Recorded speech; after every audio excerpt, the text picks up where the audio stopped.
మా పుల్లయ్య మామగారు అత్తమ్మ గారికి మనస్ఫూర్తిగా శిరస్సు వంచి నమస్కారాలు తెలియజేస్తూ వారికి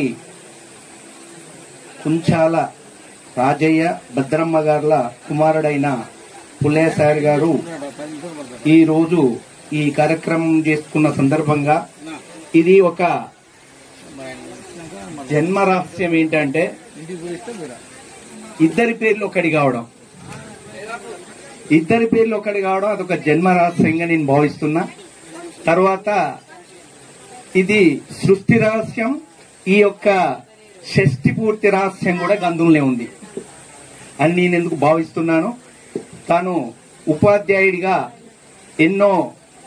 ఎంతో మందికి విద్యను అభ్యసించి ఎంతో మందిని మంచి మార్గం వైపు నడిపించి అదేవిధంగా తన కుటుంబం తన పిల్లల్ని మంచి విలువలతో పెంచి పోషించిన మా పుల్లయ్య సార్ గారికి నా వందనాలు అభివందనాలు.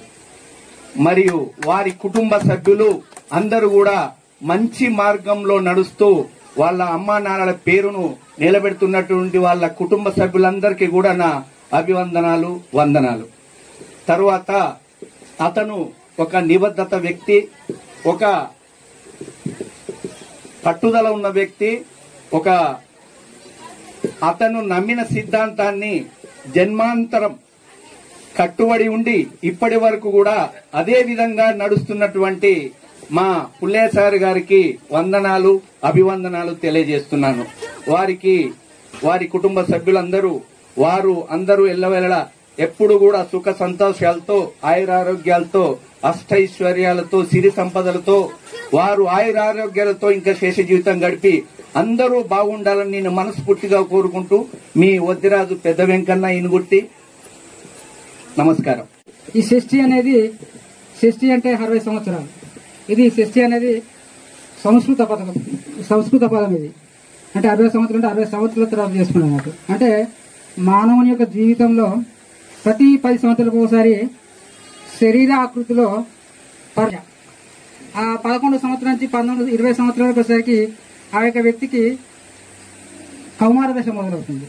ఆ తర్వాత 20-21 నుంచి మళ్ళీ 30 వచ్చేసరికి చదువు ఎడ్యుకేషన్ పూర్తి అయిపోయిన తర్వాత పెళ్లి పిల్లలు 30 తర్వాత బాధ్యతలు పెరిగిపోవడం, ఆ 30 నుంచి 40-50 వచ్చేసరికి పిల్లలు పెద్ద చేయడం.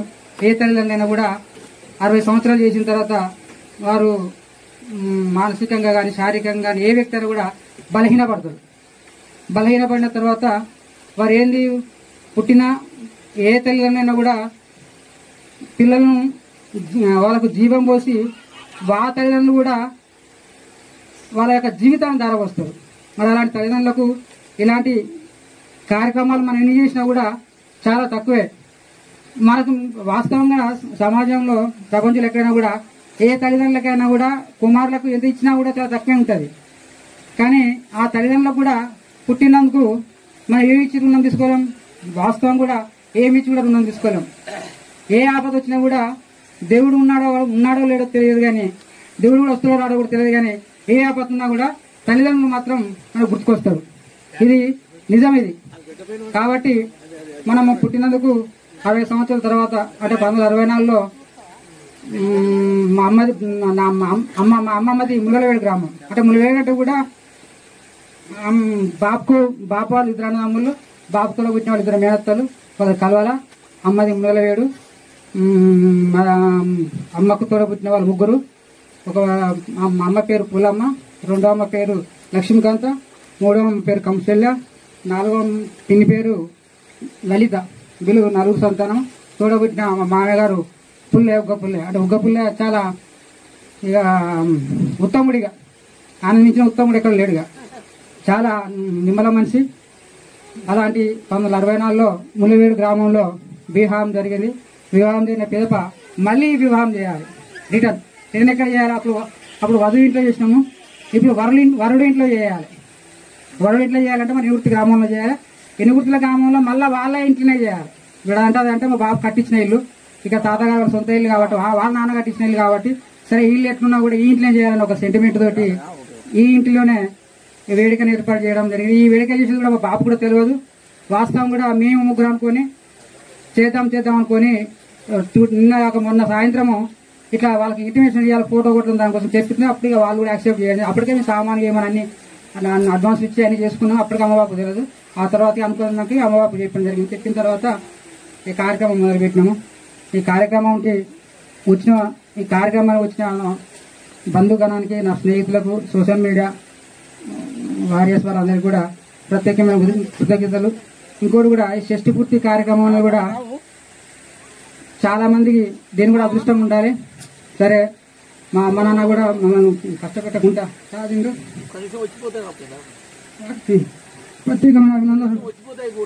వచ్చి యూనివర్సిటీకి వచ్చి 20 సంవత్సరాలు అవుతుంది. ఇంతవరకు నన్ను ఏదైతే చూపించిన వాళ్ళు లేదు. మా మామయ్య గారు కూడా వాళ్ళ బిడ్డని, మా అక్కయ్యని ఎలా చూసుకుంటారో నన్ను కూడా అలానే చూసుకున్నారు. ఇప్పటి వరకు అయితే స్కూల్లో నన్ను అన్నది, నేను కూడా ఒక స్కూల్లో చేస్తున్నాను. ఆ స్కూల్లో ఎట్లుంటానో ఇంట్లోనే అట్లనే ఉంటా, అత్త మామయ్యతో కూడా అట్లనే ఉంటా. మేమందరం మా ఫ్యామిలీ, మేము ముగ్గురం యారాలం. నేను పెద్దదాన్ని, నేను చెప్పినట్టు వాళ్ళు ముగ్గురు వింటారు. ఇంతవరకు అయితే ఎవరు నా మాట తీసేయలేదు. ఇదే నాకు చాలా సంతోషం.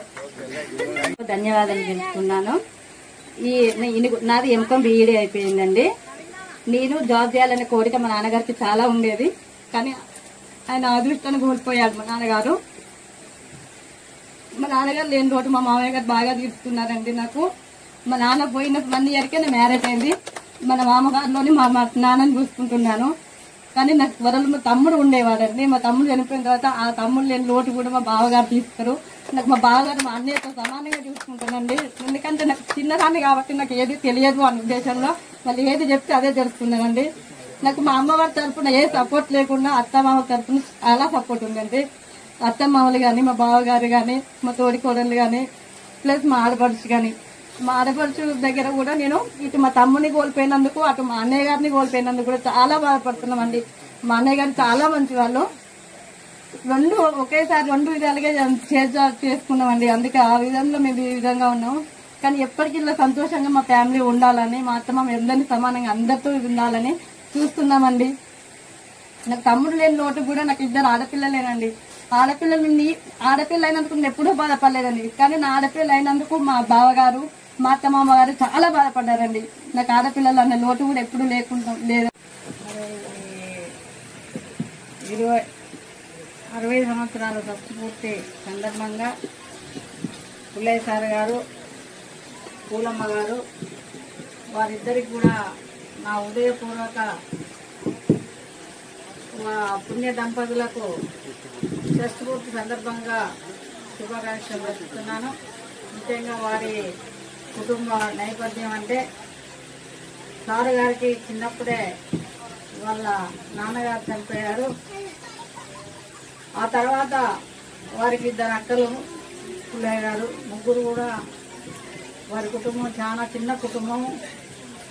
చాలా కష్టపడి చాలా ఒడిదొడుకులల్లా వారు చదువుకొని ఆ రోజులల్లా టీచర్గా రావడం జరిగింది. అప్పటి నుంచి కూడా వారి కుటుంబాన్ని, పూలమ్మ గారి వివాహం అయిన తర్వాత కూడా వారిద్దరూ అన్యూన్నతంగా సంసార బాధ్యతలు చూసుకుంటూ మరి వారికి తర్వాత పిల్లలు, మగపిల్లలు, ఒక ఆడపిల్ల, వారిని కూడా వారికి అందినంత చదివించి వారిని కూడా విద్యావంతులు చేయాలనుకున్నారు. వారికి ఆ అదృష్టం కలగలేదేమో అని నేను అనుకుంటున్నాను. మరి ఆ సందర్భంగా వారికి ఒక లోటు అనేది, నా పిల్లలు కూడా నాతో వాళ్ళు కాకపోయేది అనేది ఒక మదిలో ఒకటి మిగిలిపోయింది.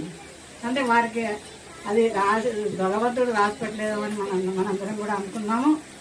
ముఖ్యంగా సారు గారు అంటే ఊరికి ఒక సుపరిచితులు.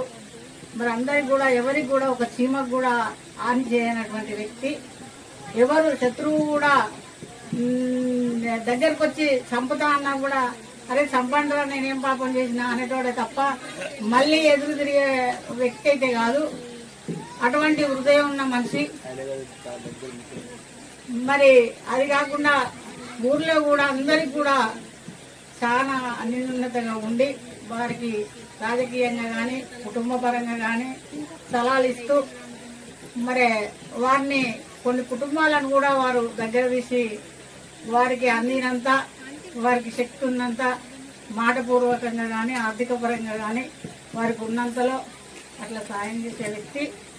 అలాంటి వ్యక్తి ఈరోజు పూర్తి చేసుకుంటున్నాడంటే చాలా సంతోషంగా ఉన్నది.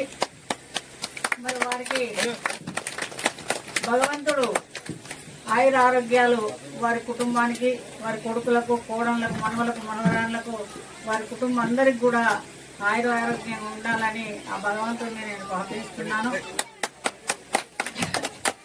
ముఖ్యంగా మరి మా కుటుంబానికైతే ఒక తోడబుట్టిన అన్నలాగా మేము ఆయనతోటి ఒక వారం రోజులు నేను మాట్లాడకపోతే అరే పుల్లన్నతో మాట్లాడలేదు అని ఒక ఆవేదన అనేది ఉంటుంది నాకు. ఎక్కడున్నా ఫోన్ చేస్తాయి, అన్నయ్య బాగున్నారా, ఆరోగ్యం బాగుందా, వదిన బాగుందా, పిల్లలు బాగున్నారా అని అడుగుతారు. ఆయన కూడా అట్లాగే చూస్తాడు, మా పిల్లల్ని కూడా మా కుటుంబాన్ని కూడా బాగుండాలి. మరి ఐలే గారికి కూడా ఆయన చాలా దగ్గరి మిత్రుడు. మరి ఆ విషయంలో కూడా ఈ ఊర్లో కానీ గ్రామంలో కానీ ఎవరికి మరి పుల్లయ్య సార్ అంటే అందరికి కూడా ఒక నాలికలో ఒక మంచి వ్యక్తిగా ఆ కుటుంబాన్ని అందరూ కూడా ఆశీర్వదిస్తారు.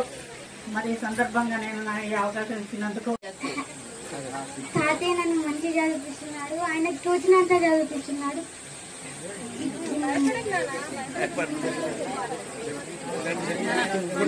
తాతయ్య ఆశయం నేను నెరవేరుస్తా. మా డాడీ వాళ్ళకి కాకుండా నాకు వచ్చేటట్టు చూసుకుంటా. పుల్లయ్య సార్ గారు అవిశ్రాంతంగా విద్యార్జన చేసి విద్యను బోధించి అనేక మంది విద్యార్థులను చాలా ఉన్నత శిఖరాలకు చేర్చి తన విద్యాబోధనలో కల్మషం లేనటువంటి వివాదరహితమైనటువంటి విద్యాబోధనని చేసి గ్రామాల్లో కూడా అనేక మందికి స్ఫూర్తిదాయకమైనటువంటి సలహాలను, సూచనలు ఇస్తూ దేశ కాల పరిస్థితులన్నింటినీ విశ్లేషిస్తూ రాజకీయ అయినటువంటి కోణాలను కూడా చాలా మందికి వివరిస్తూ తన శేష జీవితంలో చాలా సుఖవంతంగా అలాగే వివాదరహితంగా అనేక ఒడిదొడుకులు ఎదుర్కొన్నా కూడా కుటుంబ పరంగా చాలా సౌమ్యుడిగా వారి కుమారులు కూడా వివాహరహితంగా చాలా మందికి స్ఫూర్తిదాయకంగా ఉన్నారు. వారు నేటికి మే నెల 20వ తారీఖు 2024 వరకు 60 సంవత్సరాలు వైవాహిక జీవితాన్ని కుంచాల పుల్లయ్య సార్ గారు, పూలమ్మ గారి షష్ఠపూర్తి సందర్భంగా ఇందుపూర్తి గ్రామంలో వాళ్ళ జీవిత చరిత్రను మనం కనుక చూసినట్లయితే పేద కుటుంబంలో పుట్టి అతని జీవన సాగనంలో అనేక ఒడిదుడుకులు ఎదుర్కొని తన ఉపాధ్యాయ వృత్తిని ఎంచుకొని ఎంతో మంది ఐపీఎస్ రామ్ లాంటి విద్యార్థులను తీర్చిదిద్ది ఈ రోజు అవిశ్రాంతంగా పనిచేసి విశ్రాంతి సమయంలో షష్ఠపూర్తి చేసుకుంటున్న పుణ్య దంపతులకు ప్రత్యేక అభివందనలు.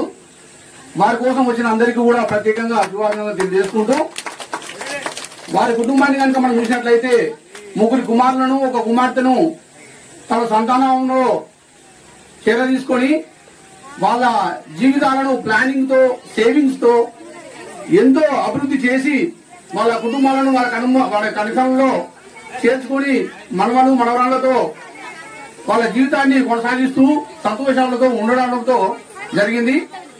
కానీ అనుకోకుండా 2020 సంవత్సరంలో ఒక కరోనా మహమ్మారి వచ్చి వాళ్ళ కుటుంబ సభ్యుడైన వాళ్ళ అల్లుడు గారిని దొంగరి శ్రీనివాసరాచారిని 20 సంవత్సరాల వైవాహిక షష్ఠపూర్తి ఉత్సవానికి వచ్చినటువంటి మీ అందరూ కూడా నాకు కృతజ్ఞతలు తెలియజేస్తున్నాను.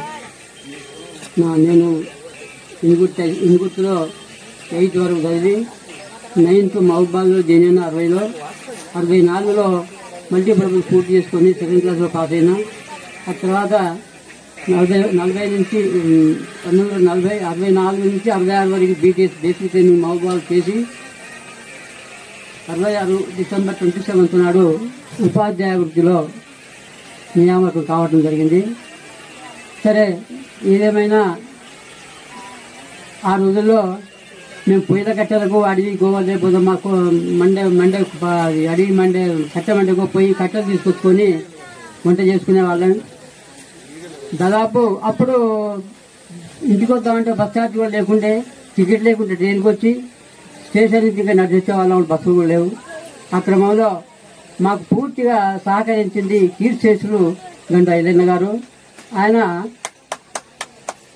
61 నుంచి 83 వరకు చనిపోయే వారు కూడా ఆయన చాలా సన్నిహితంగా ఉండేవాడిని. నేను బాగా ప్రేమించేవాడు. ఎందుకంటే నేను చాటి చెప్పడం, వాని మీద ఉన్న చెప్పి వాడిని యాక్షన్ తీసుకోండి, వాడు మంచోడు కాదు, వీడు మంచోడు చెప్పడం కాదు. నాకు అన్ని తెలుసు. తెలిసే వ్యక్తి మనం చెప్తే బాగుండదు, అది నేను చెప్పకపోయేది. అట్లా ఒక్కొక్కసారి వాళ్ళ యొక్క ఈ సొసైటీ డబ్బులు బ్యాంకులో కట్టాలంటే నాకే ఇచ్చేది. ఇచ్చి చాలా ఫామ్ నింపి ఆ తహసీల్ ఆఫీసులో ఏమంటే పోయి ఇచ్చేది. ఇస్తే నాకు ఒక 5 రూపాయలు ఇచ్చేది ఖర్చులకండి. 5 రూపాయలు 2 రూపాయలు ఖర్చు, మిగతా 3 రూపాయలు ఆయన ఎప్పుడో కలిసినప్పుడు ఇస్తే నన్ను దాదాపు కొట్టి తిట్టేంత సీరియస్ అయ్యిండు. ఏమయ్యా నువ్వు ఇలాంటి వాడు, నువ్వు పైకి రావు, నీకు ఇచ్చింది 5 రూపాయలు నేను ఖర్చులుగా ఇచ్చిన, మళ్ళీ మిగిలిన 3 రూపాయలు నాకు ఏ విధంగా ఇస్తున్నావు, భలే ఉన్నావు అని బాగా కోప్పడ్డాడు. కోప్పడితే సరే, కోప్పడంటే నా గురించి కోప్పడ్డా అనుకోండి, మంచితనం వల్ల ఆయన అర్థం చేసుకున్నాడు. ఈ వ్యక్తి ఒకరికి మోసం చేసాడు, మంచి కాదు, ఆర్థిక పరంగా కానీ వ్యక్తిపరంగా కానీ ఒకరికి ఇబ్బంది పెట్టే మనిషి కాదు. కాబట్టి ఆయన నన్ను కూడా ఎక్కువ ప్రేమించేవాడు. ఆ తర్వాత మా అపాయింట్మెంట్ అప్పుడు కూడా చెప్పడం జరిగింది. వీరయ్య గారు సంస్థ ప్రెసిడెంట్ ఉండే 66లో. అయితే ఆయనతో చెప్పి ఫస్ట్ మా అక్క ఉన్నది కలవలకే అపాయింట్మెంట్ చేయించింది. చేస్తే తర్వాత కలెక్టర్ రిపోర్టులోని సమితి ప్రెసిడెంట్కు ఈ అవకాశాలు లేవు, కాబట్టి మీరు ఎంప్లాయ్మెంట్ రావాలని మమ్మల్ని ఆ ఎంప్లాయ్మెంట్ తోలి అక్కడి నుంచి తెచ్చుకున్నాక మళ్ళా తిరిగి మోదుగులు కూడా పడ్డది ఫస్ట్ అపాయింట్మెంట్. తర్వాత అక్కడ కలవకాడ ఒక నెల రోజులు చేసిన సెకండ్ అపాయింట్మెంట్ మోదుగులలో పడ్డది, అక్కడ యూపీఎస్. తర్వాత అటు నుంచి శ్రీరామగిరి, మొత్తం దాదాపు టోటల్గా చాలా స్కూల్లో పనిచేసిన. నాకు ఎప్పుడైనా దూరంగా పడితే ఐదయ్య గారు ఇంకా దూరం పోయినావా అంటే మరి ఏం చేయాలి అంటే నేను చెప్పకపోయినా కానీ ఆర్డర్ ఇంటికి వచ్చేది. నేను మరవలేను. ఎందుకంటే మనకు జీవితంలో సహకరించిన వ్యక్తిని ఆర్థికంగా కానీ మానసికంగా కానీ ఇంకే రకంగానైనా మనం సాయం చేసిన మనిషి ఆయన ఎలాంటి కానీ కాక మనం సాయం చేసినప్పుడు మనం అతను ప్రేమించాలి, గౌరవించాలి, ఆయన ఆత్మీయ శాంతి కలిగి చేయాలి. అది మన మానవ ధర్మం. అలాగే అది అయిపోయింది. నేను 27 అక్టోబరు 2003 అక్టోబరు 3వ రోజున, ఆగస్టు 3వ రోజున నేను ఈ కొత్తపల్లి నుంచి మేతాజ్పల్లి నుంచి రిటైర్మెంట్ కావడం జరిగింది. దాన్ని కూడా బాగా సన్మానం చేయడం జరిగింది, మెమోంటో రావడం జరిగింది, ఘనంగా సన్మానం జరిగింది అక్కడ. అయిన తర్వాత నాకు సరే ఈ మధ్యకాలంలో అది బహుశా 40 వస్తే సాయిత్రక గారు నన్ను పిలిచి నువ్వు నిలబడు, ఎంపీటీసీకి నిలబడంటే అక్క నేను నిలబడి రాజకీయాలు వద్దు, మీకు ఏదంటే నా ఓటు సహకరిస్తా, మా కుటుంబ ఫ్యామిలీ సహకరిస్తుంది, కానీ నేనైతే క్యాండిడేట్గా నిలబడదు అక్క అంటే లేదు నువ్వు మంచి వ్యక్తి, నువ్వు నిలబడాలి, నువ్వు నిలబడితే ఊరికి మంచిది, మాకు మంచిది, మంచి క్యారెక్టర్ మంచి కావాలి కాబట్టి నువ్వు నిలబడన్నా, నువ్వు నిలబడంటే నిలబడి అక్క డబ్బులు వస్తాయి కదంటే డబ్బుల ముచ్చట పక్కన పెట్టుకొని నువ్వు ఫస్ట్ నామినేషన్ అంటే ప్రకారం వేయడం జరిగింది. సరే ఒక 60 ఓట్లతో పోవడం జరిగింది. అప్పుడు ఎంపీటీసీగా మా మిత్రులందరూ కూడా ఫోన్లు చేసి నీ 66 ఓట్లు ఒక టీచర్గా ఉండి నువ్వు ఓడిపోయినావంటే ఓడిపోయిన కింద లెక్క రాదు, నువ్వు కూడా గెలిచినట్టు లెక్క కానీ ఫీల్గాకు, అది పోటీ చేయడం 66 ఓట్లతో పోవడం అది కూడా గొప్పతనే కాబట్టి ఫీల్గాక నాకు చాలా మంది ఫోన్ చేసి మా మిత్రులు చెప్పారు టీచర్లు. తర్వాత ఇక ఇది రిటైర్మెంట్ తర్వాత ఇంటి పట్టున ఉండటం జరుగుతుంది. ఇక రాజకీయాలంటే మొదటి నుంచి కొద్దిగా గొప్ప అంచింది. ఈ రాజకీయం అనేది గజ్జి, అది అంటేనే పోదు, రాజకీయం అనేది పోదు అసలే. దాన్ని మన అంటుకొనే ఉంటుంది, మనం దాన్ని అంటుకోకపోతే అది మనం వదిలిపెట్టి పోదు.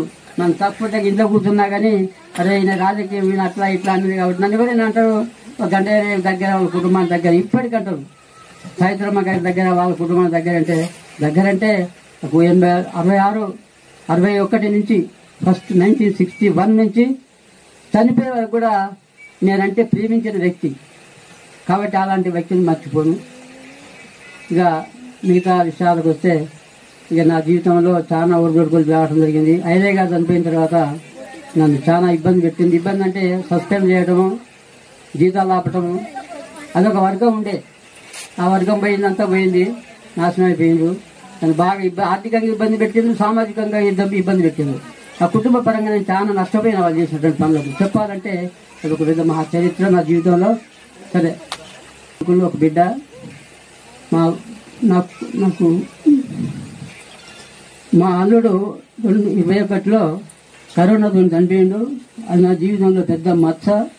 అది చెరుపుకున్నా పోనటువంటి ఒక ఆవేదన, ఆవేశము, బాధ, దుఃఖము ఏదైనా ఉపయోగట్లేదు. దాంతో అనుభవిస్తున్నా. అమ్మాయి కూడా అమాయకురాలు, ఉద్యోగం చేస్తుంది. కొడుకు కూడా ఉద్యోగం చేస్తాడు. మా మనోడు ఉద్యోగం చేస్తాడు. ఇప్పుడు నేనాల్లో పనిచేస్తున్నాడు. సరే, ఇప్పటికైతే ఒక వ్యక్తిని పోగొట్టుకున్నాము. ఇక మిగతా వాళ్ళు క్షేమంగానే ఉన్నాం. ఇట్నే క్షేమంగా ఉండి 10 మందికి మంచి చేయాలని నా ఉద్దేశం. ఒకరి ద్రోహం చేయటం కానీ, ఒకరి చాడీలు చెప్పటం కానీ నేను సహించుకున్న మంచిని కాను. నేను అట్టనే ఉంటా. అందరూ కూడా మీరు అందరూ నన్ను ప్రేరించి వచ్చినందుకు మీ అందరికీ నా వందనాలు చెప్తూ తెలుసుకుంటున్నాను. అండి, పిలవగానే వచ్చినందుకు మేమైతే చాలా హ్యాపీగా ఫీల్ అవుతున్నాం. మేము ఇక్కడికి వచ్చినప్పటి నుండి ఫస్ట్ ఫంక్షన్ అంటే మా మామయ్య గారితోనే మేము స్టార్ట్ పెట్టినాం. అందరికీ థ్యాంక్ యూ ధన్యవాదాలండి. ఫస్ట్ పిలవగానే వచ్చినందుకు. నేను వచ్చి 15 years అవుతుందండి ఇక్కడికి. మెయిన్ థింక్ ఏంటంటే నాకు మదరు ఫాదరు ఇద్దరు లేరు. మా అమ్మమ్మ, మా తాతయ్య, మా పిన్ని వాళ్ళు, మా మామ వాళ్ళే చేశారు. మమ్మీ డాడీ లేరన్న బాధ మా అత్తయ్య వాళ్ళు, తాతయ్య ఇద్దరు తీర్చారండి. నాకు అంటే మా హస్బెండ్ ఎలా ఉన్నా కూడా నా బాధ ఏదున్నా నేను అత్తయ్య వాళ్ళతోనే చెప్పుకుంటా. ఇప్పుడు కాదు, ఇంకెప్పుడైనా కూడా నేను అలానే నన్ను ఈ విధంగా ఇంత ముందు ఎలా ఉన్నారో ఇక ముందు కూడా అలాగే సపోర్ట్ చేసి నా పిల్లలు సెట్ అయ్యే వరకు నాతో ఉండండి, అంతే సపోర్ట్గా. నేనైతే అదొక్కటే కోరుకుంటున్నాను. ప్లస్ మా బావగారు కానీ, మా ఆయన వాళ్ళు కానీ, మా తోటి కోడలు కానీ, మా ఆడపడుచు కానీ ఓన్ సిస్టర్స్ అంటే నమ్ముతారండి. మా విలేజ్లో అయితే మేము ఎక్కడికి వెళ్ళినా ఒకరిని తప్పించుకున్నా కూడా అడుగుతారు మమ్మల్ని, మీ అక్కేది, మీ చెల్లేది, వాళ్ళు వీళ్ళని అడుగుతారు. అంత కమాండింగ్ ఉంటాం మేము. ఇప్పటి వరకైతే మాకు ఎలాంటి లోటుపాట్లు మా మామయ్య గారు చెయ్యరు కూడా. ప్లస్ మా బావగారు చెప్పింది మేమైతే ఇన్ని రోజులు మా మామయ్య గారు, ఇప్పుడు మా బావగారు చెప్పింది కూడా మేము వింటాము. తన ఏది చెప్తే తన మాటలోనే మేము ఉంటాము. ఇంకా అంటే నా హృదయపూర్వక పాదాభివందనాలు.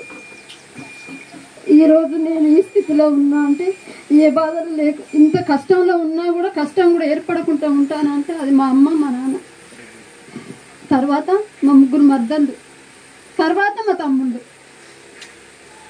మర్దళ్ళ తర్వాతనే మా తమ్ముడు. వాళ్ళని కూడా నేను జీవితంలో ఎన్నడూ మర్చిపోను. వాళ్ళు నాకు చాలా సహాయం చేసింది ఇప్పటి వరకు. నా తోడపుట్టినల కంటే ఎక్కువ వాళ్ళు, మా అమ్మా నాన్నల కంటే కూడా ఎక్కువ మా 3 మర్దళ్ళు. అంతటా అదే చెప్పుకుంటాను. అది ఎప్పుడు ఇట్లనే కంటిన్యూగా ఉండాలి. వాళ్ళ 3 కూడా నా సోదరి మనలానే ఉండాలని. నా పిల్లలు ఇంకా ముందు నాకు చాలా భవిష్యత్తు ఉంది. అదంతా ముందు జరగడానికి మా అమ్మ, మా నాన్న సపోర్ట్ కావాలి, 3 మర్దళ్ళది కావాలి, తమ్ముళ్ళ సపోర్ట్ కావాలి. ఇవన్నీ ఇస్తారని కోరుకుంటాను. ఇప్పటికీ ఆధైర్యంతోనే ఉంటాను. అది మా 3 తమ్ముళ్ళు, మా పెద్ద తమ్ముడు అయితే 2 చిన్న తమ్ముళ్ళు అందరు కలిసి నా కోరికలను తీరుస్తారని కోరుకుంటాను. అమ్మ నాన్న కంటే ఇప్పుడు వాళ్ళది కూడా ఏజ్ అయిపోతుంది. వాళ్ళని కూడా నేను ఏమన్నట్టు ఇప్పటి వరకు నన్ను బాగా చూసుకుంటాను. వాళ్ళ నీడలోనే బ్రతుకుతాను ఇప్పటికీ. అందుకే మా తమ్ముళ్ళు కూడా, మా మర్దళ్ళు కూడా ఏ మార్పు లేకుండా ఎప్పటికీ ఇట్లా ఉండాలని కోరుకుంటాను. మా తోడపుట్టినోళ్ళ కంటే ఎక్కువ అని కోరుకుంటాను. వాళ్ళు మర్చిపోకుండా ఉంటే చాలు. ఎప్పటికీ